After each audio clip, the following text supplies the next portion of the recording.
মাত্র 4টি গুণ অর্জন করবেন, আপনি জান্নাতি হবেন।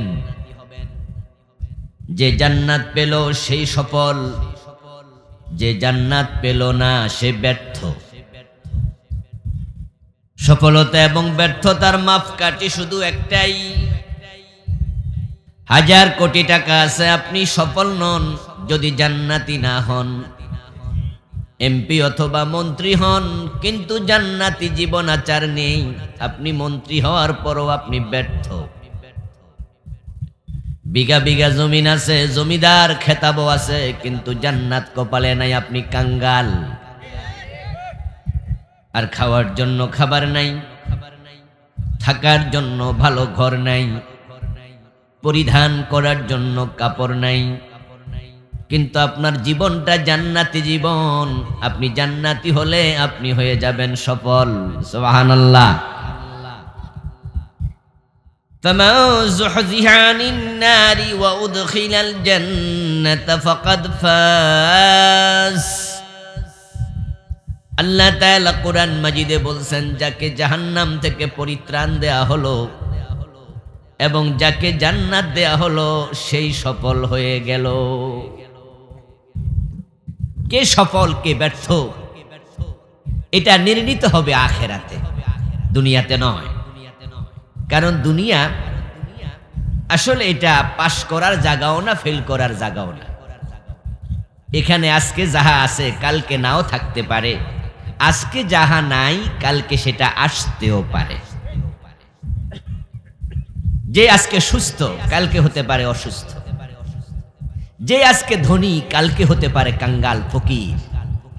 আজকে যে পথের ফকির কালকে প্রেসিডেন্ট হওয়ার সম্ভাবনা আছে, আজকে যে প্রেসিডেন্ট কালকে জেলখানার কয়েদি হওয়ার সম্ভাবনা আছে। এটাই দুনিয়া।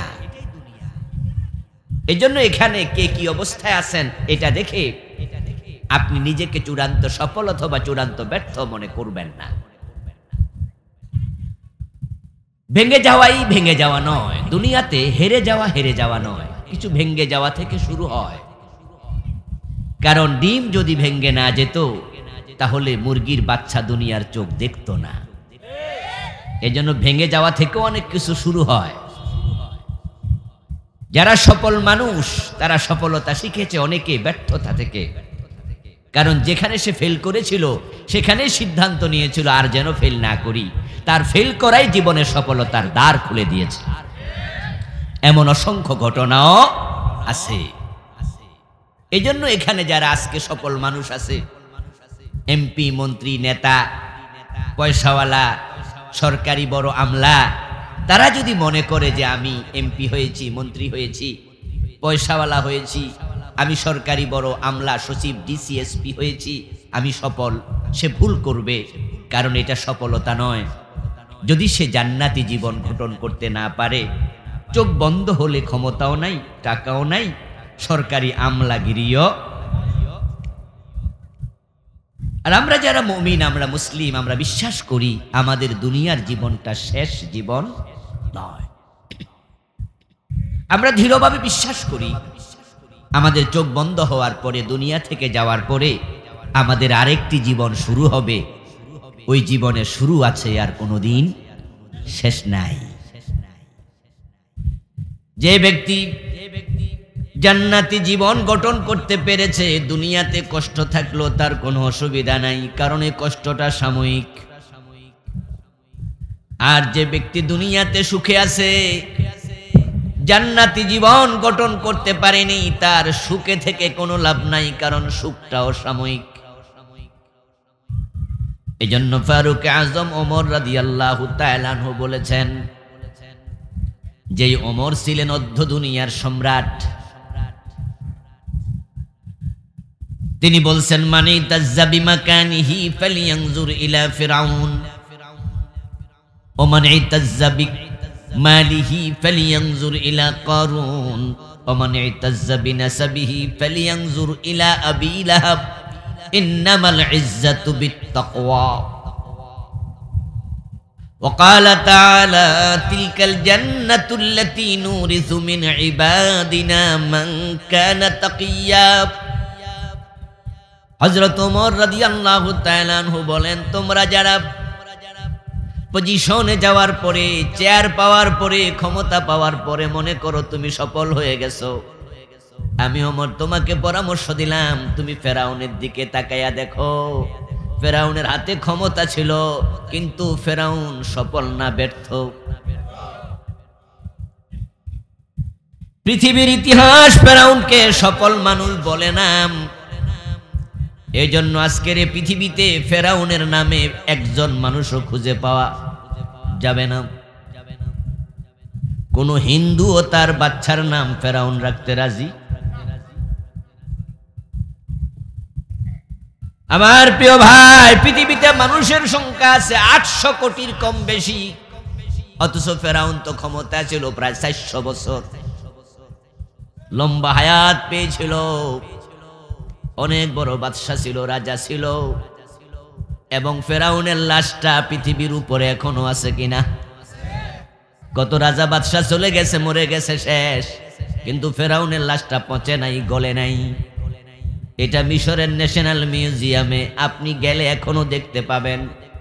আমিও দেখে এসেছি কয়েক বছর আগে। শটান শুয়ে আছে, গ্লাস বন্দি অবস্থায়। আল্লাহ তাআলা ফেরাউনের লাশটাকে রেখে দেবেন, তিনি এটা কোরআন মাজিদেও বলেছেন, আল-ইয়াউমা নুনাজ্জিকা বিবাদানিক লিতাকুনা খাল্লিমান খালফাকা আয়া। ও ফেরাউন, তোরে পানিতে ডুবালাম, সুবায়া মারলাম, কিন্তু তোর দেহটাকে আমি মুক্তি দিলাম পচা থেকে, গলা থেকে। নুনাজ্জিকা বিবাদানিক, বদন মানি দেহ, শরীর। ফেরাউন তোকে আমি পচতে দেব না, গলতে দেব না। 3000 বছরের বেশি ফেরাউনের লাশ বাহারে আহমারে, লোহিত সাগরে বাসমান ছিল, গলেনি, পচেনি। হাঙ্গর তিমি তার লাশ খায় নাই। আল্লাহকে আমি রেখে দেব। কেন রাখবো? লিতাকুনা লিমান খালফাকা আয়া, পরবর্তী যুগের লোকেরা তোর লাশ দেখে শিক্ষা নেবে। ক্ষমতা থাকলে সফল হওয়া যায় না। ফেরাউনের নাম পৃথিবীর কোনো মানুষ সম্মানের সাথে উচ্চারণ করে না। ইভেন কেউ কাউকে যদি বলে তুমি একটা ফেরাউন, খুশি হবে কেউ? বরং মাইন্ড করবে। কি বললেন? রাজি হবে না। এই ফেরাউন নামটা আপনি কারোর হাওলাত দেন, হে আমনেরে ফিরাই দেব, যে আমনে নেন। ওমরের জন্য পরামর্শ দিলেন, ক্ষমতাওয়ালারা তোমরা মনে করো না ক্ষমতা পাইয়া সফল হয়েছ। ফেরাউন তো ক্ষমতা পেয়েছিল, কিন্তু সে সফল হয়নি। এরপর হযরত ওমর বলেন, মানি তাজ্জা বিমালিহি ফালিয়ানজুর ইলা কারুন। যে ব্যক্তি টাকা পয়সা পায়, পাওয়ার পরে মনে করে আমি সফল, মাসে 5 লাখ টাকা বেতন পাইলো, মাসে 5 লাখ, বছরে 5 12 60 লাখ, বলে কি রে, মনে করে আমি সফল হয়ে গেছি। ওমর বলেন, না না, 1000 কোটি টাকার মালিক হইছো, জান্নাতি হও নাই। জীবনটা জান্নাতি মানুষের আলোকে সাজাও নাই। তাহলে কোটি টাকার মালিক হওয়ার পরও তুমি সফল না। তাহলে টাকা থাকলে সফল হলে আমি ওমর পরামর্শ দেই, কারুনের দিকে একটু তাকায়া দেখো। কারুন নামে একজন মানুষ দুনিয়ায় ছিল, এটা সবাই জানে, কিন্তু 800 কোটি মানুষের মাঝে কারুনের নামে একজন মানুষের নামও নাই। কেউ কাউকে কারুন বললে সেটাকে গালি মনে করে। কোন কৃপণ মানুষকে যদি কেউ বুঝায়, তাহলে কি বলে গালি দেয়? তুই কারুনের মতো কিফটা, তুই কারুন, তুই কারুন। অথচ তার সম্পদ এত ছিল যেটা কল্পনাতীত। আল্লাহ তাআলা সূরাতুল কাসাসে বলেছেন, ওয়া আতাইনাহু মিনাল কুনুজ, আমি কারুনকে গুপ্ত ধনের ভান্ডারগুলো দিয়ে দিয়েছিলাম। সূরাতুল কাসাসে আল্লাহ তাআলা বলেছেন, কারুনকে আমি এত সম্পদ দিয়েছি যে তার ধনভাণ্ডারের আলমারি, লকার, টাকা রাখার যে ভান্ডারগুলো ছিল, ওগুলোর চাবি বহন করার জন্য একদল লোকের প্রয়োজন হতো। ওই তালার চাবির ভারে একদল লোকের গর্দান নুয়ে যেত। এত লোক, এত চাবি। এবার টাকা ছিল কত, কিন্তু কারুন কি সফল না ব্যর্থ? ব্যর্থ। তার বিপরীতে হযরত বেলাল, ফেরাউনের মতো ক্ষমতা নাই, কারুনের মতো টাকা নাই, বরং গরিব মানুষ। বাবা ছিল গোলাম, উনিও গোলামের সন্তান, গোলাম, ইথিওপিয়ার কালো মানুষ। কিন্তু রাসূলুল্লাহ সাল্লাল্লাহু আলাইহি ওয়াসাল্লামের সাহাবী বেলালের জীবনের দিকে তাকালে আমরা বেলালকে ব্যর্থ মনে করি না, সফল। বেলালের প্রতি আমাদের শ্রদ্ধা ভালোবাসা আছে না নাই? বেলাল নামে হাজার হাজার মুসলমানও আছে না নাই? অথচ ক্ষমতাও নাই, টাকাও নাই, এমন গরিব ছিলেন। রাসূলুল্লাহর জীবদ্দশায় থাকার জন্য একটি ঘরও ছিল না, তাই মসজিদে নববীর বারান্দার মাঝে বেলাল থাকতো। তিনি ছিলেন আহলে সুফফার সদস্য। 70 জনের মতো সাহাবী রাসূলুল্লাহ সাল্লাল্লাহু আলাইহি সাল্লামের মসজিদে নববীর বারান্দায় থাকতেন, ওদেরকে আহলে সুফফা বলা হতো। বেলাল তাদের একজন ছিলেন। রাসূলুল্লাহ জীবদ্দশায় বিয়েটাও করতে পারেননি, বিয়ে করার মতো টাকা নাই, মহারানা নাই, বউকে রাখবে ঘর নাই, আর ক্ষমতা তো নাই, তিনি চাকর দাস মানুষ। এবার বলুন তো, ফেরাউন ক্ষমতাওয়ালা, কারুন পয়সাওয়ালা, বেলালের ক্ষমতাও নাই, টাকাও নাই, অথচ বেলাল সফল, কারণ বেলাল দুনিয়ায় থাকতে জান্নাতের সুসংবাদ পেয়েছে। রাসূলুল্লাহ সাল্লাল্লাহু আলাইহি ওয়াসাল্লাম মেরাজ থেকে ফিরে এসে বলেছিলেন, বেলাল, আমি মেরাজের রাতে জান্নাতে ঢুকেছি, আমার আগে আগে তোমার পায়ের শব্দ শুনেছি। এবার আপনি আত্মসমালোচনা করুন, আপনি চোখ বন্ধ করে ভাবুন তো, আপনি কি বেলালের কাতারে না ফেরাউন কারুনের কাতারে? ফেরাউন হলো জাহান্নামী, কারুন জাহান্নামী, নমরুদ জাহান্নামী, হামান জাহান্নামী, সাদ্দাদ জাহান্নামী, বেলাল জান্নাতি। টাকা থাক আর না থাক, জান্নাতির তালিকায় নিজের নাম ঢুকাতে হবে, ঠিক না? আর ঢুকাতে হলে 4টি গুণ অর্জন করতে হবে, যেটা আল্লাহ তাআলা সূরাতুল আসরে বলেছেন।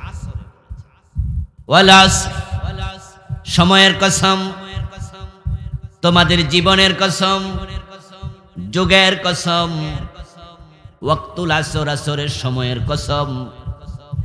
এরপরে আবার কসম দিয়ে আলোচনা করলেন। আসর বলতে জীবন বোঝানো হয়, সময় বোঝানো হয়, কারণ আমাদের জীবনটাই হলো সময়ের সমষ্টি। 1 মিনিট করে করে হয়ে গেল 1 ঘন্টা, 1 ঘন্টা করে করে হয়ে গেল 1 দিন, তারপরে দিন করে করে মাস হলো, মাস করে করে বছর হলো, বছর করে করে কারো বয়স এখন 30, 40, 50 হলো। এর মানে দাঁড়ালো সময়ের সমষ্টিটাই হলো জীবন। তাই আল্লাহ বলে, তোমাদের জীবনের কসম করে বলছি, এবার শোনো। কসম দিয়ে কথা বললে ওই কথার গুরুত্ব একটু বৃদ্ধি পায়, ঠিক না? কসম দিলে কথার মাঝে কি আছে, একটু ওয়েট তৈরি হয়, গুরুত্ব তৈরি হয়। যদিও আল্লাহ তাআলা কোনো কথা যদি বলেন, স্বাভাবিকভাবে বললো অনেক গুরুত্বপূর্ণ, সে আল্লাহ যদি কসম করে তাহলে গুরুত্ব আরো বেড়ে যাবে, দৃষ্টি আকর্ষণ করা। এই জন্য তিনি বললেন যে আমি সময়ের কসম করছি। সময়ের কসম, জীবনের কসম করার কারণও আছে। এবার কারণ বলছে, ইন্নাল ইনসানা লাফি খুসর। সময়ের কসম করার কারণ হচ্ছে, নিশ্চয় পৃথিবীর সব মানুষ ক্ষতির মাঝে নিমজ্জিত। ইন্নাল ইনসানা লাফি খুসর, সব মানুষ ক্ষতিতে আছে। আল্লাহ যদি বলেন সকল মানুষ ক্ষতির মাঝে আছে, ওই সকল মানুষের মাঝে আপনার আমার নামটাও আছে না নাই? তাহলে আমরাও কিসের মাঝে আছি? কথা বলতে হবে, কিসের মাঝে আছি? বলেছেন কে? কোন মানুষ যখন ক্ষতির মাঝে থাকে তখন কিসে নিশ্চিন্ত থাকে? নিশ্চিন্ত বোঝেন তো? টেনশনহীন। ক্ষতিতে যে থাকে সে কি টেনশনহীন থাকে নাকি টেনশনে থাকে? সে ক্ষতি স্বাস্থ্যগত ক্ষতি হোক, অর্থগত ক্ষতি হোক, ক্ষমতাগত ক্ষতি হোক, যেটাই হোক না কেন, যদি এমন হয় এমপি ছিল, যেমন এইবারের নির্বাচনে, যে নির্বাচনটা আগামী 7 তারিখে হবে, সরকার ঘোষণা করেছে, হবে কি হবে না আমরা জানি না। তাহলে ঘোষিত যে নির্বাচনটা 7 তারিখের, এই নির্বাচনে এমপি ছিল কিন্তু এবার মনোনয়ন পায় নাই, এমন কিছু লোক আছে না? বিভিন্ন জায়গায় আছে। আমাদের পাশের থানার সোহরাব মিয়া আছে নাকি? না না, এই নূর মোহাম্মদ আইজি সাহেব, এবং করি আপনার এই নেত্রকোনার ওদিকে টাকলা মুরাদ, এবার নমিনেশন পায় না, জানেন তো? এরকম আরো কিছু লোক আছে যারা গত সেশনে কি ছিল, এমপি, ইভেন এখনো রানিং আছে, এখনো পদত্যাগ করে নাই, কিন্তু নমিনেশন পায়নি। আচ্ছা, নমিনেশন যে এমপি সাহেব পায়নি, উনি কি টেনশনে আছে না? এটা দুনিয়ার নিয়ম। উনার এখন মন মানসিকতা কি নাই, ভালো নাই। কেউ যদি উনার সাথে একটু হাসি খুশি কথা বলে, উনি তখন রাগ করে, বেটা কখন হাসা লাগবো এটাও বোঝোস না, এমনকি আমার হাসার টাইম, বলে কি না, বলে কি না? আপনাকে যদি ডাক্তার বলে যে আপনার ক্যান্সার হয়েছে, নাউযুবিল্লাহ, আপনি কি ভালো লাগবে? স্বাস্থ্যগত ক্ষতি, আপনি আর হাসতে চাইবেন না, ভালো লাগবে না। আপনার বাজারে একটা দোকান ছিল, ওই দোকানটা আগুনে লেগে পুড়ে গেছে, আগুন লেগে। এই খবর যখন আপনি পাবেন, হাসি আসবে? মানুষ যখন ক্ষতিতে পড়ে, মানুষ টেনশনে থাকে, এটাই তো নিয়ম। তো আল্লাহ বলছে ইন্নাল ইনসানা লাফি খাসর, নিশ্চয়ই সবগুলো মানুষ ক্ষতির মাঝে আছে। এই আয়াত পড়ার পরে আমাদের সকলের টেনশন হওয়া দরকার আছে না নাই? যদি টেনশন না আসে, বুঝতে হবে আপনি আল্লাহর কথার মর্মই বুঝেন নাই। কবর দেখে হযরত ওসমান কাঁদতেন। উনার গোলামের নাম ছিল হানি। উনাকে তিনি মুক্ত করে দিয়েছিলেন হানি মাওলা ওসমান রাদিয়াল্লাহু তাআলা আনহু। ইন্নাহু ক্বাল লাম্মা ওয়াকাফা ওসমানু আলা কবরিন বাকা হাত্তা ইয়াবুল্লা লাহিয়াতুহু। হযরত ওসমান যখন কবর দেখতেন, কবরস্থানের পাশ দিয়ে যেতেন, কবরের পাশে দাঁড়াতেন, উনার গোলাম হানি বলেন, আমি দেখতাম হযরত ওমরের চোখের পানি উনার দাড়িগুলো ভিজে গেছে, ভিজায় ফেলতো। হযরত ওসমানের চোখের পানি উনার দাড়ি ভিজিয়ে ফেলতো, কাঁদতেন তিনি। উনাকে জিজ্ঞাসা করা হয়েছিল, লিমা তাবকি মিন হাদা ইন্নাকা তাযকুরুল জান্নাতা ওয়ান নার ফালা তাবকি। আপনি জান্নাতের আলোচনা করেন, আপনি জাহান্নামের আলোচনা করেন, কিন্তু আপনি তো এত কাঁদতে দেখি না, কবর দেখলে কেন কাঁদেন? ওসমান রাদিয়াল্লাহু তাআলা আনহু তখন বলতেন, সামিতুন নবিয়্যা সাল্লাল্লাহু আলাইহি ওয়াসাল্লাম ইয়াকুল ইন্না হাযাল কবরা আউয়ালু মানজিলিন মিন মানাজিলিল আখিরাহ। কান্না করার কারণ টেনশন। কান্না করার কারণ কি? দুশ্চিন্তা, টেনশন। আমার এই কান শুনেছে প্রিয় নবীকে বলতে, আমি শুনেছি রাসূল বলেছেন, এই কবর হচ্ছে আখিরাতের যত ঘাটি আছে সকল ঘাটির এক নাম্বার ঘাটি। আখিরাতে অনেকগুলো ঘাটি আছে, কবর আছে, হাসরের মাঠ আছে, মিজান আছে, ফুলসেরাত আছে, তারপরে আল্লাহর জান্নাত। এই ঘাটি যা আছে সবগুলা ঘাটির মাঝে কবর এক নাম্বার ঘাটি। ফামান নাজা মিনহু ফামা বাদাহু আইসারু মিনহু ওমান লাম ইয়ানজু মিনহু ফামা বাদাহু আশাদ্দু মিনহু। আমি রাসূলুল্লাহকে বলতে শুনেছি, কবর হলো আখিরাতের সকল ঘাটির এক নাম্বার ঘাটি। যে কবরে মুক্তি পাবে, বাকি সবগুলা ঘাটি তার জন্য সহজ হয়ে যাবে। যে কবরে মুক্তি পাবে না, প্রতিটা ঘাটি তার জন্য আরো কঠিন হবে, ধরা খেয়ে যাবে। আমি ওসমান জানি না কবর আমার সাথে কি আচরণ করবে। টেনশন থাকতো সাহাবাদের। কিন্তু আমাদের অবস্থা হলো, সূরা আসর আমরা সবাই তো পড়ি, এই সূরা মুখস্থ জানে না এমন লোক মনে হয় আজকের মাহফিলে থাকার কথাই না। এত ছোট সূরা, কোরআনের সবচেয়ে ছোট সূরা তিনটা, 3 আয়াত বিশিষ্ট, আসর, নসর, কাউসার। এই 3 সূরা 3 আয়াত বিশিষ্ট আসর সূরা পরিচিত, কিন্তু এই সূরা পড়ার পরে আমাদের টেনশন কোথায়? বরং আমাদের অবস্থা এমন যে সবাই জাহান্নামে গেল, আমি যাবো না। প্রত্যেকেই মনে করে আমি জান্নাতি, অথচ সাহাবারা উল্টা মনে করত যে আমার অবস্থা কি আল্লাহ জানে। যেখানে নবীর মুখ থেকে জান্নাতের সুসংবাদ পেয়েছে ওসমান, ওই ওসমান কাঁদে। রাসূলুল্লাহ সাল্লাল্লাহু আলাইহি ওয়াসাল্লামের সাহাবী ওমর ইবনুল খাত্তাব, যার ব্যাপারে বিশ্বনবী বলেছিলেন, লাউ কানা বাদি নাবিয়্যান ফাকানা ওমর ওয়ালা নাবিয়্যা বাদি। আমার পরে যদি কেউ নবী হতো, ওমর হতো সেই নবী, তবে আমার পরে কোনো নবী নাই। ওই ওমর রাদিয়াল্লাহু তাআলা আনহু রাসূলুল্লাহর সাহাবী, সাহেবু সিররিন নবী হুযায়ফা ইবনুল ইয়ামান রাদিয়াল্লাহু তাআলা আনহু, বিশ্বনবীর গুপ্ত ধনভাণ্ডার যাকে বলা হতো, সকল মুনাফিকের তালিকা রাসূলুল্লাহ সাল্লাল্লাহু আলাইহি সাল্লাম হুযায়ফার কাছে বলে গেলেন। ওমর জানে। ওমর একদিন গিয়ে জিজ্ঞাসা করে, আনশুদুকা বিল্লাহ আনা মিনহুম, ও হুযায়ফা, তোমাকে আল্লাহর কসম দিয়ে জিজ্ঞাসা করছি, মুনাফিকের তালিকা রাসূল যে বলে গেছে সেখানে ওমরের নামটা আছে নাকি? যদি আমার নাম মুনাফিকের তালিকায় রাসূল বলে যায়, তাহলে তাওবা করার সুযোগ তো এখনো আছে, কালেমা পড়ে আবার মুমিন হওয়ার সুযোগ আমার আছে, আমার নাম আছে নাকি? সাহাবায়ে কেরাম টেনশন করতেন, নিজের আখিরাত নিয়ে ভাবতেন, আমার কি উপায়, আমার কি উপায়। আর আমাদের অবস্থা এমন যেন আমরা নিশ্চিত, তাই আমরা অন্যকে তুচ্ছ তাচ্ছিল্য করি, জাহান্নামী মনে করি, নিজের ব্যাপারে খবর নাই। তাই সব দলের লোকেরা মনে করে জান্নাতের পথে কেউ থাকুক আর না থাকুক, আমি জান্নাতের পথে আছি।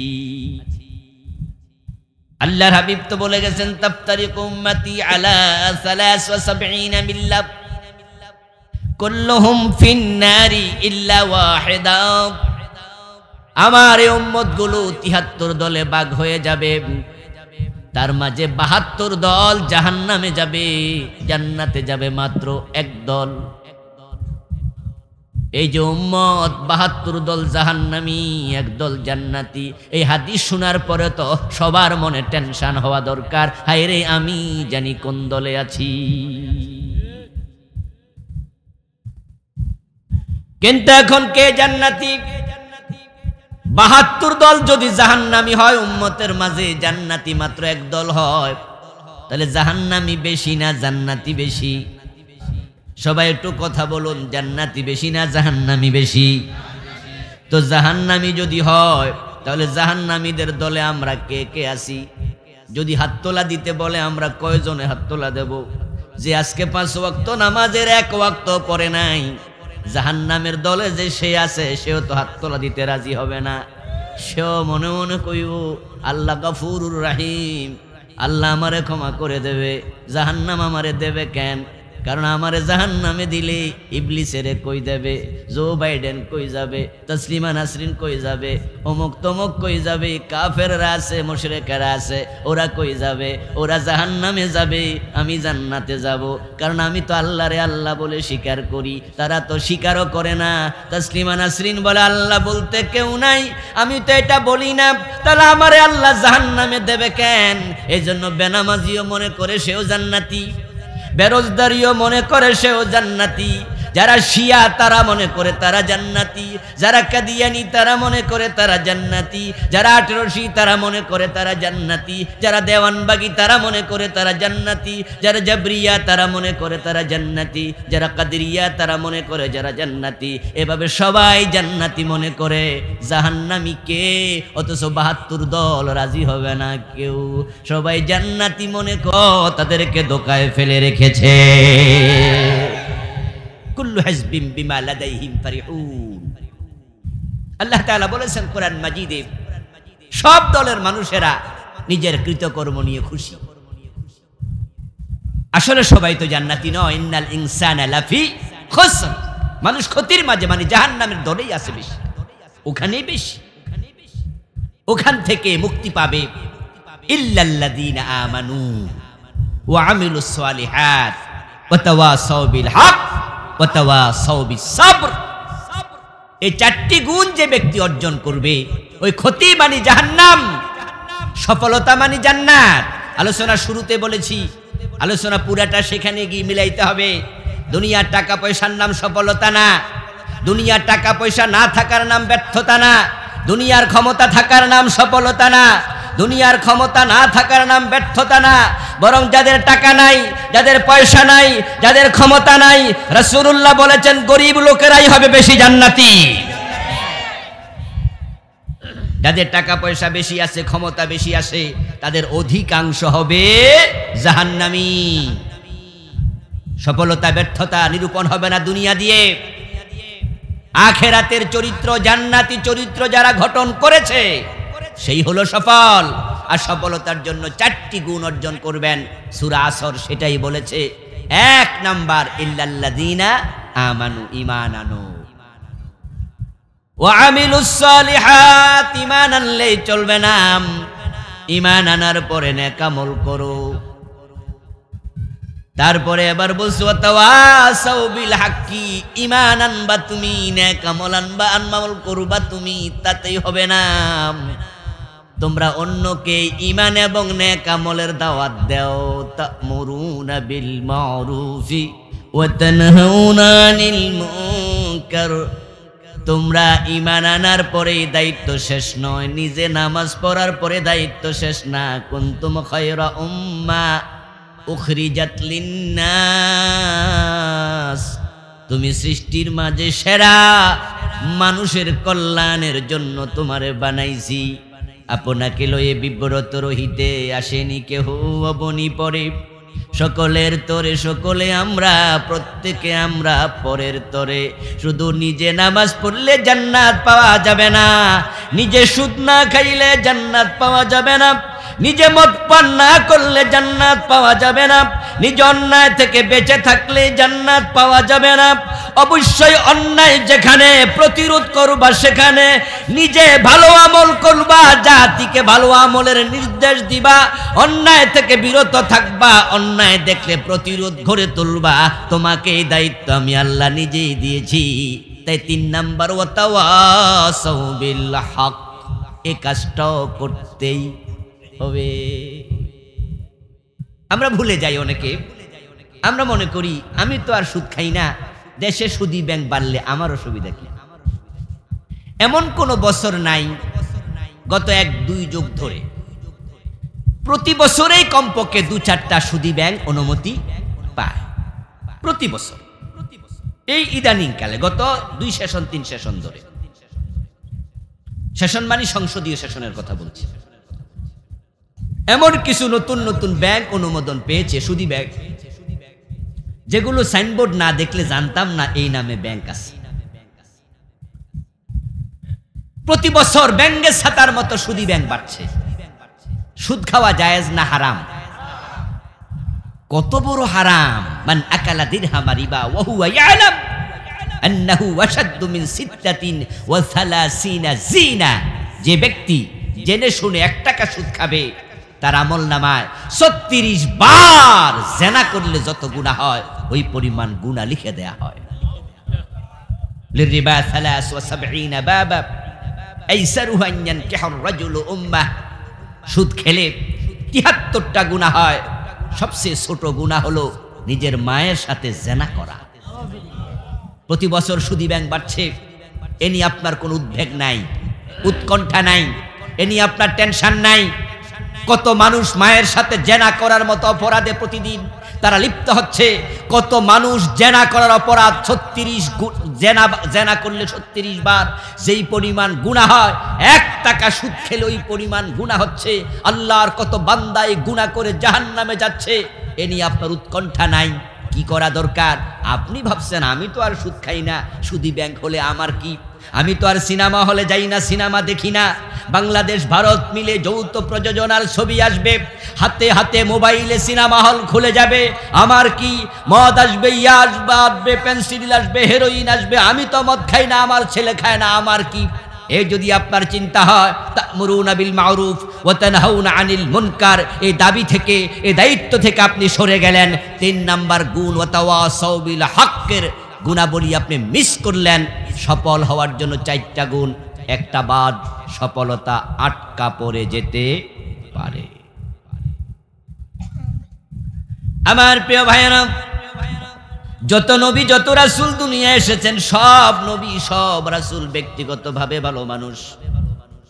কোন নবী ব্যক্তিগতভাবে গুনাহগার নয়, বরং সব নবী হলো মাসুম। শুধু ব্যক্তিগত আমল দিয়ে যদি জান্নাতে চলে যাওয়া যেত, তাহলে নবীগণ মাইর খাওয়া দরকার কি? তারা তো গুনাহ করে নাই। মাইরটা খাইছে মানুষের কাছে যাওয়ার কারণে, মানুষকে দাওয়াত দেওয়ার কারণে, অন্যায় প্রতিবাদ করার কারণে। এখন মানুষে দাওয়াত দিলে মাইর খাইয়া আমার লাভ কি? আমি তো আর গুনাহ করি না। মানুষ অন্যায় করবে, প্রতিবাদ করে, আমার লাভ কি? আমি তো আর অন্যায় করি না। এই চিন্তা আপনার মতো আমার মতো যদি নবীরা লালন করে ঘরে একা একা ইবাদত করত, সহজে জান্নাত পেয়ে যেত। কিন্তু নবীরা সহজে জান্নাত পাওয়ার জন্য চুপ করে বসেছেন না দাওয়াতি কাজ করেছেন?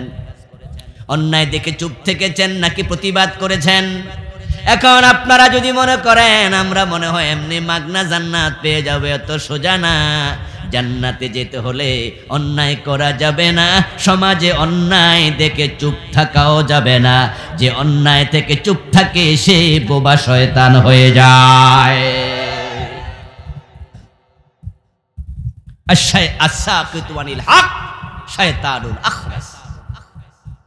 সমাজে হাজার অন্যায় আর আপনি চুপ করে আছেন। বিনা দোষে আলেমদেরকে ধরে নিয়ে জেল দিয়ে দেবে, বিনা দোষে উদ্ভট দোষ চাপাইয়া আলেমদেরকে ফাঁসি দিয়ে দেবে। এর চেয়ে বড় জুলুম আর কি আছে? 52 বছরের বাংলাদেশ ব্রিটিশ আইনে চলবে, আল্লাহর আইন উপেক্ষিত থাকবে, বাদ থাকবে, এটা দেখে আপনি চুপ করে থাকবেন। এর চেয়ে বড় জুলুম আর কি হতে পারে? এই চরিত্রের মানুষ আল্লাহর জান্নাত পর্যন্ত পৌঁছতে পারবে না।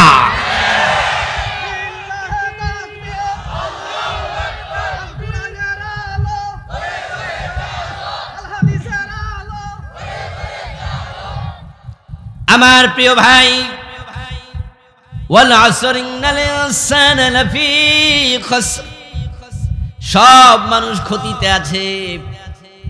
এর আরেকটি ব্যাখ্যা হলো আমরা প্রতিদিন আমাদের জীবন থেকে কিছু সময় হারিয়ে ফেলছি। আমাদের জীবনটাই হলো আমাদের সবচেয়ে বড় পুঁজি। এই হায়াত আপনার সবচেয়ে বড় পুঁজি। এই হায়াত থেকে সময় চলে যাওয়া মানে আপনার মূল পুঁজি বিনষ্ট হওয়া। কারণ জীবন যতক্ষণ আছে ততক্ষণ নেক আমল করার সুযোগও আছে। চোখ বন্ধ হয়ে যাওয়ার পরে আর নেক আমল করা যাবে? কথা বলেন, কথা বলেন। চোখ খোলা থাকা পর্যন্ত, জীবন থাকা পর্যন্ত নেক আমল করার সুযোগ আছে না নাই? এটা আপনার পুঁজি, কাজে লাগান। এই পুঁজিটা কাজে লাগান। আপনি চুপ করে থাকবেন, হায়াত কিন্তু বসে থাকবে না। জীবন হলো বরফ খণ্ডের মতো। ওই মাছ বাজারে যাবেন, মাছ বাজারে গেলে, বড় মাছ বাজার কিশোরগঞ্জে আছে, ওখানে দেখবেন ইলিশ মাছ রাখার জন্য প্রতিটা ইলিশ মাছ দোকানদারের কাছে বরফ আছে, বরফের মাঝে ইলিশ মাছ ঢুকায়া রাখে। এই বরফগুলো বানানোর জন্য আলাদা মেশিনও আছে। এখন যখন ফ্রিজ থেকে, মেশিন থেকে বরফ খণ্ড বের করে টেবিলের মাঝে আপনি রেখে দেবেন, যে বরফ বিক্রি করে সে যদি টেবিলের মাঝে রেখে দেয়, প্রতিটা সেকেন্ডে কিছু না কিছু পানি হয়ে গলে গলে বরফ ছোট হতেই থাকবে।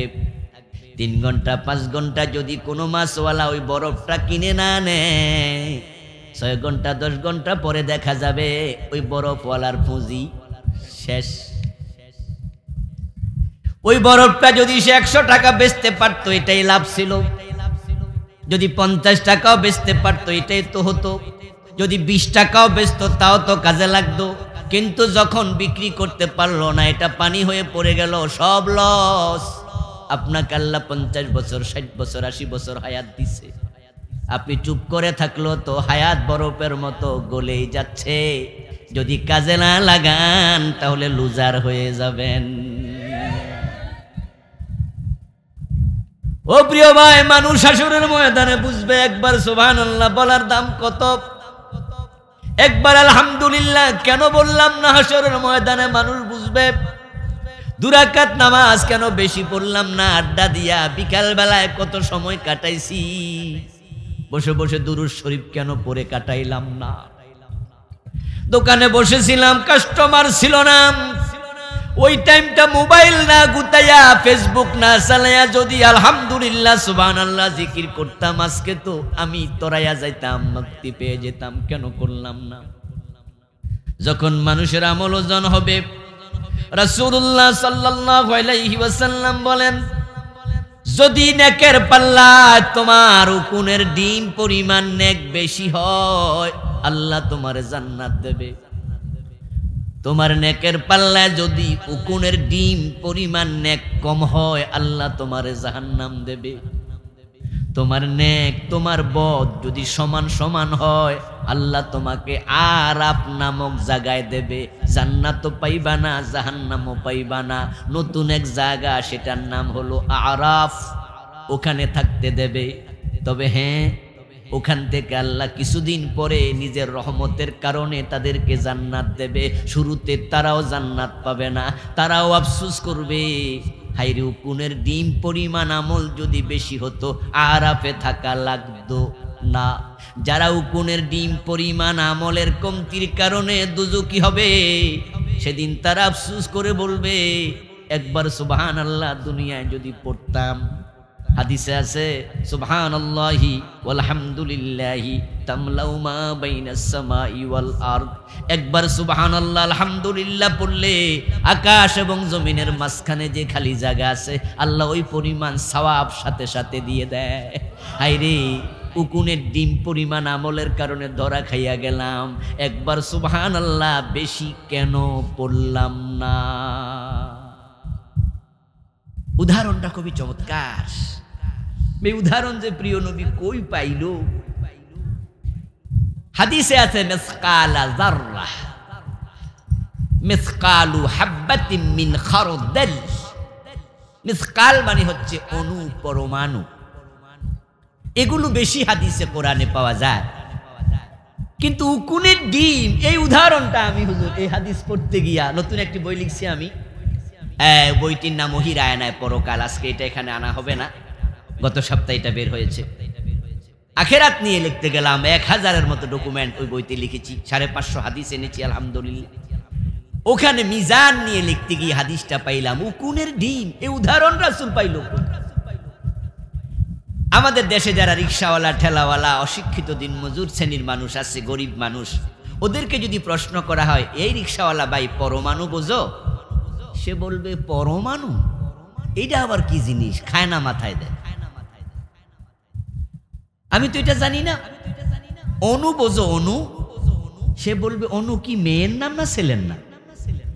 কিন্তু উকুনের ডিম বোঝো? আচ্ছা, উকুনের ডিম বোঝা না এমন কেউ কি আছে এখানে? সবাই বুঝবে। আর উকুনের ডিম ছোট জিনিস। এমন কিছু উকুন মেয়েদের মাথায় হয়, ছোট্ট হওয়ার কারণে খালি চোখে দেখাও কঠিন। এইভাবে চুলে ধরে টান মারে, টান মারলে পরে ওই উকুনটা হাতে আসলে নখের উপরে রেখে চাপ মাইরা মারে। আচ্ছা, উকুন যদি এত ছোট হয়, সে উকুনের ডিমটা কতটুকু? সুবহানাল্লাহ পড়া দরকার আছে না? যে উদাহরণ রাসূলকে আল্লাহ কেমনে শিখাইল, যে উদাহরণ বুঝতে কোনো লেখাপড়া করার প্রয়োজনও হয় না। অনু বুঝতে, পরমাণু বুঝতে একটু লেখাপড়া লাগে। উকুনের ডিম একবারে যে কিচ্ছু জানে না সেও বুঝবে। আল্লাহর হাবিব বুঝালেন, ওই পরিমাণ আমল কম যদি হয় তাও জাহান্নামে যাবে।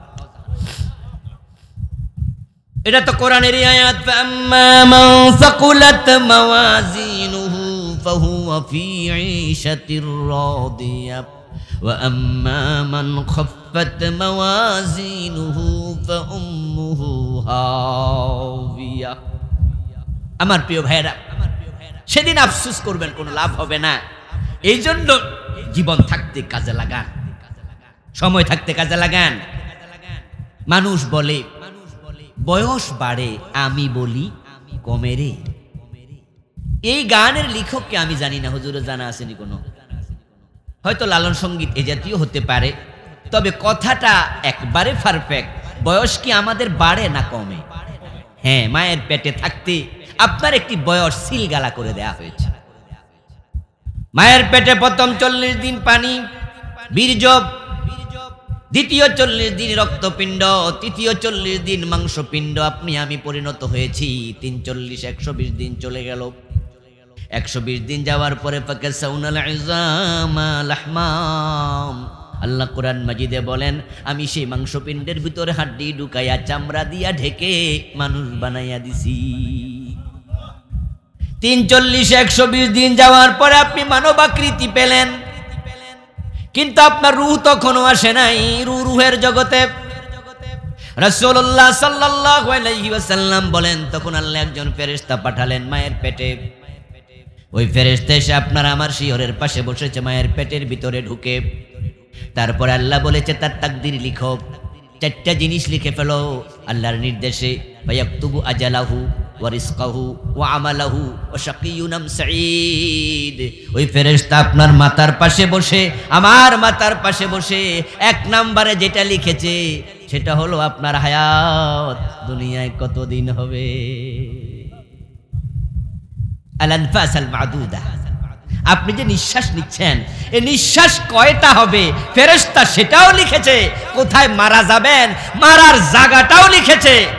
ইযা কাদাল্লাহু লিআবদিন আন ইয়ামুতা বিআরদিন জাআলা লাহু ইলাইহা হাজা, সময় যেদিন আসবে ওই মরার জায়গায় কোনো না কোনো উসিলায় আল্লাহ আপনাকে সেখানে পৌঁছাবে। মৃত্যুর জায়গা নির্ধারিত, যদি মৃত্যু আপনার ফাঁসিতে ঝুলে আল্লাহ লিখে ফেলে দুনিয়ার কেউ বাঁচাতে পারবে না।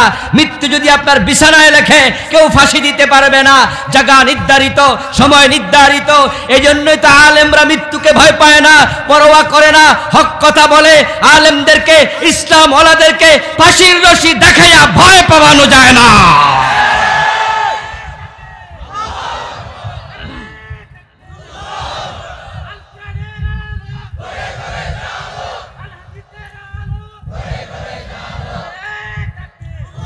আমার ভাইয়েরা, মৃত্যুর সময় নির্ধারণ করে দেয়া হলো, এটাকে আজল বলে। ফায়াকতুবু আজালাহু, এ হলো হাদিস। এবার কোরআনে যান, আল্লাহ কি বলছে? ইযা জাআ আজালুহুম লা ইস্তাখিরুনা সাআতান ওয়া লা ইস্তাকদিমুন। এই দুনিয়াতে 30, 40, 50, 100 বছর তুমি বাঁচবা, কোন দিন মরবা, কোন সময় মরবা, কোথায় মরবা, আজল যখন এসে যাবে 1 সেকেন্ড পরে নয়, 1 সেকেন্ড আগেও নয়, সময় মতো আজরাইল তোমাকে কবজ করে নিয়ে যাবে। তাহলে সময়টা নির্ধারিত, প্রতিদিন সময় কাটতেছে, সময় যাচ্ছে। আমরা সবাই এই ক্ষতির মাঝে আছি, একজনও বাদ নাই। এই লসের মাঝে আমরা আছি, প্রতিদিন 1 সেকেন্ড 2 সেকেন্ড করে করে দিন পার হয়ে যাচ্ছে। এই যে লসে পড়ে গেলাম, এখন লস থেকে শুধু তারাই বাঁচবে যারা ঈমান এনে ঈমানের আলোকে সময়টা কাজে লাগাবে। ঈমান আপনারা এনেছেন, আমি বিশ্বাস করি আজকের এই মাহফিলে আমরা সবাই মুমিন। আলহামদুলিল্লাহ, এটা ভালো খবর, এটা আমাদের সৌভাগ্য যে আমরা মায়ের পেট থেকে দুনিয়াতে আসার সাথে সাথে আমাদের কানে তাওহীদের বাণী আল্লাহু আকবার, আশহাদু আল্লা ইলাহা ইল্লাল্লাহ মেসেজ পৌঁছায়া দিয়েছে আমাদের বাবা অথবা আমাদের আত্মীয়, কেউ না কেউ কানে আজান দিয়ে দিছে, ঠিক কি না? এটা আমাদের সৌভাগ্য। আমরা ল্যাংটা থাকতে, ছোট থাকতে আমরা কালেমা শিখে ফেলেছি। আমাদের মা আমাদেরকে জামা কাপড় পরায় মক্তবে পাঠাইছে। আমরা ছোট বয়সে আল্লাহর তাওহীদ চিনে ফেলেছি। ইল্লাল্লাযীনা আমানু, মুক্তি পাওয়ার জন্য, জান্নাত পাওয়ার জন্য প্রথম গুণ ঈমান। এটা আমরা ছোট্ট বয়সে পেয়ে গেছি। এবার শুনুন তো, যে ঈমান আপনি পেলেন 1 নম্বর গুণ, ওই ঈমান থাকলে চলবে না সাথে নিয়ে মরতে হবে? যদি মরার আগে চলে যায় তাহলে 1 নাম্বার গুণ হারিয়ে গেছে। ঈমান ছিল, এ কথার দাম আর 1 আনাও নাই। এই জন্য ঈমান আনার গুরুত্ব যেমন, ঈমান নিয়ে মরার গুরুত্ব তার চেয়েও অনেক বেশি। রাসূলুল্লাহর হাতে কালেমা পড়েছে, ঈমান এনেছে, হিজরত করে মক্কা থেকে মদিনায়ও গেছে, পরে ঈমান ছেড়ে দিয়া মুরতাদ হয়ে পলায়া গেছে, এমন ঘটনাও আছে। বালাম ইবনে বাউরা নামে বনি ইসরাইলের বড় আল্লাহর একজন ওলি ছিল, যাকে মুস্তাজাবুদ দাওয়া, মুজাবুদ দাওয়া বলা হতো। তার ব্যাপারে কোরআনের আয়াত আল্লাহ নাজিল করেছে, দোয়া করতে দেরি, দোয়া কবুল হতে দেরি হতো না। ওই বালাম ইবনে বাউরার ব্যাপারে আল্লাহ কোরআনে বলছে, এই লোকটা মরার আগে কাফের হয়ে গেছে। তাহলে যে ঈমান আপনারা পেয়েছেন, ওই ঈমান নিয়ে মরবেন। ঈমান নিয়ে মরতে হলে 3টি কাজ করবেন না। সফলতার জন্য সূরা আসরে আল্লাহ কয়টা গুণ বলেছে? ওয়াজ কিন্তু বাড়ি নিতে হবে। যারা জানছেন বলুন তো, সফলতার জন্য সূরা আসরে কয় গুণ? মাশাআল্লাহ, কয় গুণ? 4 গুণ। ইল্লাল্লাযীনা আমানু ওয়া আমিলুস সালিহাত ওয়া তাওয়াসাউ বিল হক ওয়া তাওয়াসাউ বিস সবর। 1 নাম্বার ঈমান। এখন 1 নাম্বারটা বাঁচাতে চাইলে, ঈমান নিয়ে মরতে চাইলে 3টি কাজ করবেন না। 1 নাম্বার কুফর, 2 নাম্বার শিরিক, 3 নাম্বার নেফাক ইতিকাদি। এই 3 কাজ করলে ঈমান শেষ, ঈমান চলে যাবে। আপনারে কইয়া টইয়া যাইব না, না কইয়াই চলে যাবে। ঈমান ছিল, ঈমান আছে, মসজিদও নামাজ পড়তে গেছে, নামাজও পড়েছে। নামাজ পড়ার পরে কেউ একজন বলছে, ভাইজান নামাজের পরে আসর থেকে মাগরিব অনেক সময় আছে। কয় জি। চলেন একটু অমুক পীর আসছে অমুক বাড়িতে একটু দেখে আসি। আচ্ছা চলেন, কামগার যেহেতু নাই, ওই ইমানদার দুইজন মিলে পীর দেখার জন্য পাশের বাড়িতে গেছে। উনি ঢাকা থেকে মতিঝিল থেকে আইছে। যাইয়া দেখে লোকজন লাইন দইরা পীরের পায়ে সেজদা মারছে। ওই দুইজনও সেজদা মাইরা দিছে। ইমান ছিল, এখন কি আছে? পীরের পায়ে সেজদা দিলে মুমিন না মুশরিক? তাহলে ইমান হারাইয়া ফেলছে। শিরিক করলে ইমান থাকে না। ইমান আপনার আছে, ইমান আপনার ছিল, আলহামদুলিল্লাহ ভালো। আসরের নামাজ পড়ে বের হয়েছেন, মাগরিব আছে আবার 40 মিনিট 50 মিনিট এখনো। দোস্ত বলল শোনেন, পাশের বাড়িতে নাকি অমুক জায়গা থেকে একজন হুজুর আইছে, একটু দেখা করে আসি চলেন। দেখা করার জন্য গেছে। যাওয়ার পর হুজুর মজলিস ওয়াজ করতেছে, 20-30 জন মানুষ তার সামনে বসা। ওখানে উনি বলতেছে গোলাম আহমদ কাদিয়ান নামে এক ভদ্রলোক কাদিয়ান নামক এলাকায় জন্মগ্রহণ করছে 1835 সনে। অনেক বড় আলেম ছিল, উনার লেখা এই এই এই বই আছে, এবং তিনি এত কামের লোক, এক পর্যায়ে তিনি নবী দাবি করছে। আমরা উনাকেও নবী মনে করি, আপনারা উনাকে নবী মানেন। তখন ওই দুই ভদ্রলোক যারা দেখতে গেছিল তালে তালে তাল মিলে কয় অসুবিধা কি, আমরাও মানলাম। ইমান আছে না গেছে? এটা হলো কুফর। কারণ কোরআনে আছে বিশ্ব নবী শেষ নবী, উনার পরে আর নবী নাই, খাতামাল আম্বিয়া। যদি রাসূলের পরে অন্য কাউকে নবী মানো, এই আয়াতের উপর কুফরি হলো, ইমান শেষ। যারা কুফর করে ইমান ছিল, এখন আর ইমান নাই। আব্দুল্লাহ ইবনে উবাই রাসূলুল্লাহ সাল্লাল্লাহু আলাইহি সাল্লামের হাতে হাত রেখে তো কালেমা পড়েছিল, রাসূলের পিছনে দাঁড়ায়ও নামাজ পড়েছিল, কিন্তু তিনি আল্লাহর দ্বীনকে মেনে নিতে পারেন নাই। ঠিক বাংলাদেশও কিছু লোক নামাজ রোজাও পড়ে, কোরআনের আইনের কথা শুনলে চেহারা কালো হয়ে যায়, এমন আছে না নাই? ওদের অন্তরে নেফাক ঢুকে গেছে।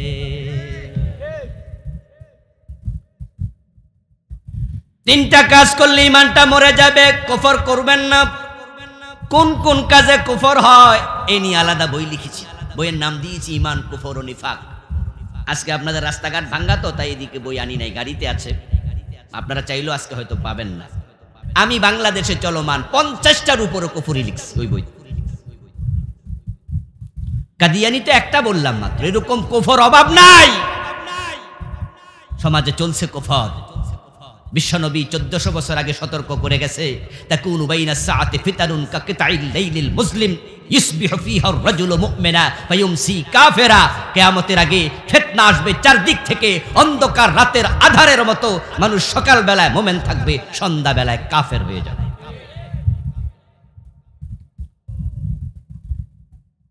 ও প্রিয় ভাইরা, জিহাদের ওয়াজ শুনলে চেহারা কালো হয়ে যায়, এমন লোক আছে না নাই? রাসূলুল্লাহর সাথে এক মজলিসে থাকতো, কিন্তু জিহাদের আয়াত নাজিল হলো, ইয়ানজুরুনা ইলাইকা নাজারাল মাকশিয়্যি আলাইহি মিনাল মাউত। ও নবী, আপনি দেখবেন জিহাদের কথা শুনলে লোকগুলোর মন মরা, জিহাদ মজা লাগে না, জিহাদের মাঝে জঙ্গিবাদের গন্ধ খোঁজে, এমন লোক বাংলাদেশেও আছে না নাই? অথচ 5 ওয়াক্ত নামাজি, টুপিও আছে, দাড়িও আছে, পাজামা পাঞ্জাবি আছে। সেই হুজুর জিহাদের ওয়াজ করে, ওই হুজুরকে জঙ্গির মামলায় ঢুকায়া দেয়। অথচ ইসলামের জন্য, ইসলামের বিধানের মাঝে জিহাদ একটি ইবাদত, নামাজ রোজার মতোই। নামাজের কথা কোরআনে আছে 82 বারের বেশি, হজের কথা আছে 3-4 বার, রোজার কথা আছে 3-4 বার, আর জিহাদের কথা আছে ডিরেক্ট ইনডিরেক্ট 500 বার।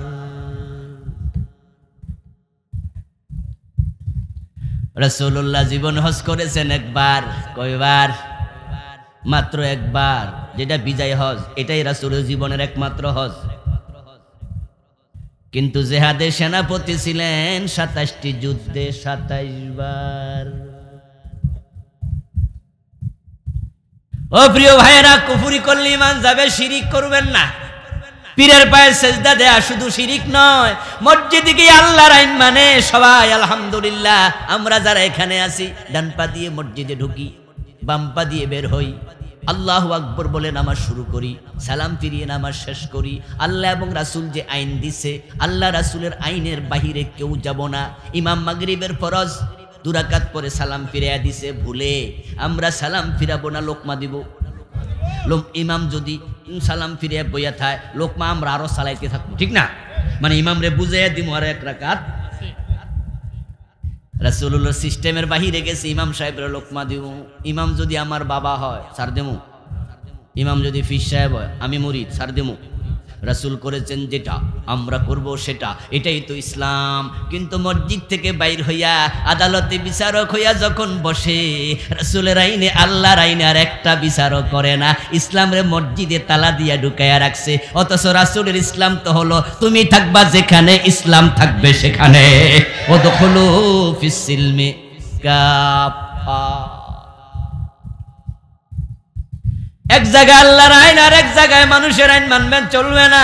ইনিল হুকমু ইল্লা লিল্লাহ, আইনের মালিক একমাত্র আল্লাহ, ইবাদতের মালিক একমাত্র কে? ইবাদতের মালিক কে? অন্যকে ইবাদত করলে ঈমান থাকে।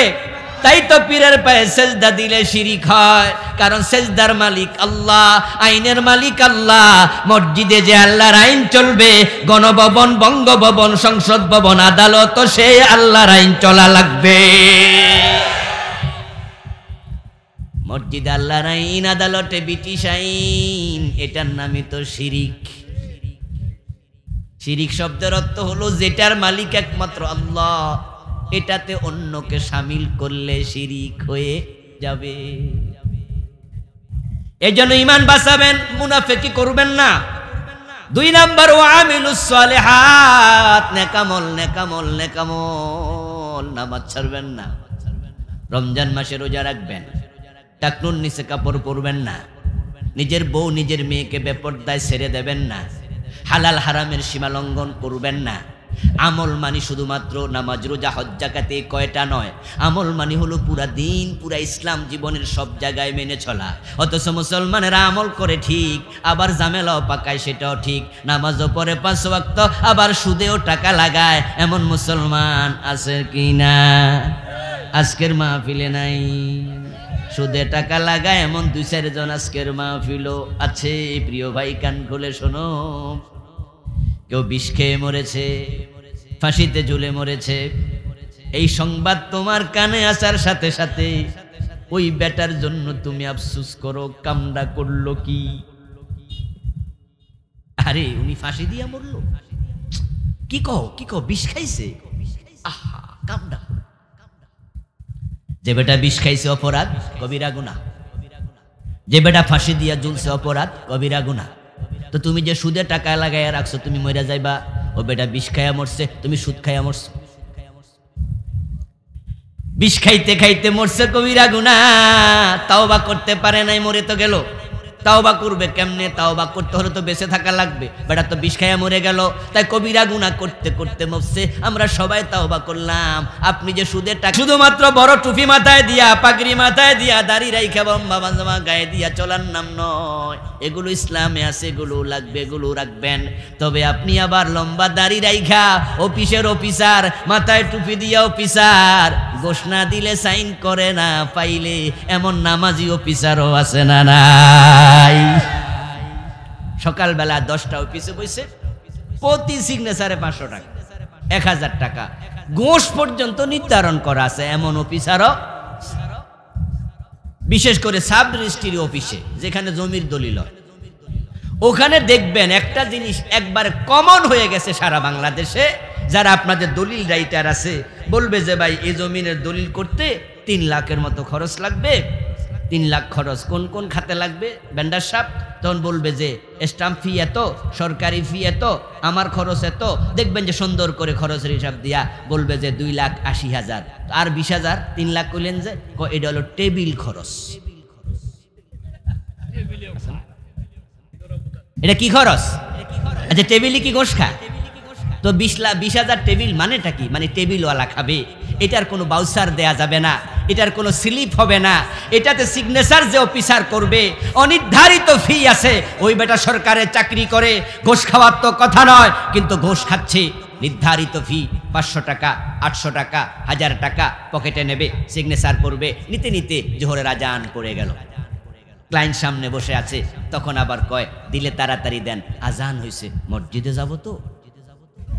নামাজও পড়ে আবার ঘোষও খায়, 2 পকেটে ঘোষের টাকা, মসজিদে গিয়ে দাঁড়ালো, অজু করে দাঁড়াইয়া আল্লাহু আকবার, ইয়্যাকা না'বুদু ওয়া ইয়্যাকা নাস্তাঈন, আল্লাহ আমি তোমার গোলামি করি। আল্লাহ বলে তাই নাকি গোলাম, পকেটে এগুলো কি?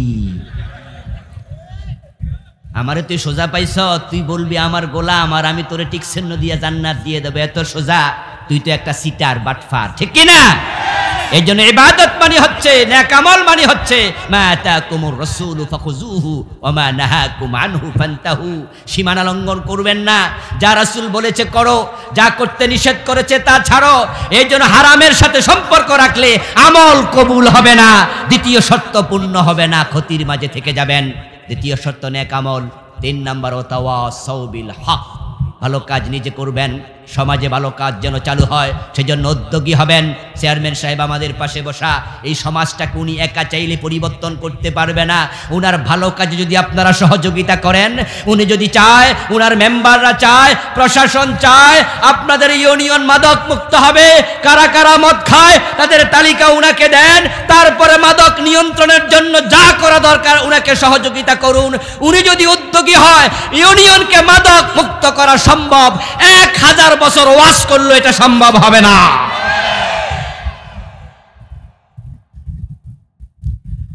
কিন্তু অন্যায়ের প্রতিবাদ কারা করবে?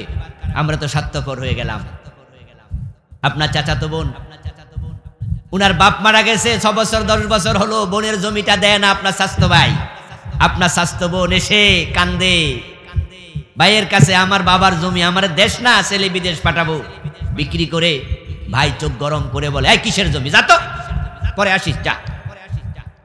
বোনের জমি ভাইয়েরা জোর করে দখল করে, এমন ভাই বাংলাদেশে আছে কিনা? করিমগঞ্জে আসেনি 2-4 জন, অথচ এই ভাই নামাজি ভাই ভাইয়ের বোনের জমি দেয় না। এই ভাই তোমাকে বলছি, তোমার বোন যে জমি দাবি করলো এটা কি তোমার না তার বাপের? কথা বলেন না কেন? এটা কি আপনার জমিন না তার বাবার জমিন? তো তার বাবার জমিন আপনি রাখলেন কেন? রাস্তায় দাঁড়ায়া চাকু হাতে নিয়ে, পিস্তল হাতে নিয়ে যারা ডাকাতি করে, তারাও কিন্তু আপন ভাই থেকে ডাকাতি করে না, আপন বোন থেকে ডাকাতি করে না, তারা অপরিচিত মানুষের বুকে পিস্তল থেকে টাকা নেয়। আর আপনি তো আপনার বোনের জমি ডাকাতি করছেন, আপনি আরো নিকৃষ্ট ডাকাত। এখন মেম্বার সাহেবের কাছে গেল, মেম্বার সাহেব মনে মনে ভাবে মেয়ে তো আমি চিনি, অমুকের মাইয়া, তবে বিয়া দিছে তো পাশের থানায়। এখন যদি তার ভাইয়ের কাছে গিয়ে আমি জাগা লইয়া ঝামেলা করি আগামী নির্বাচনে, ভাই তো আমারে ভোট,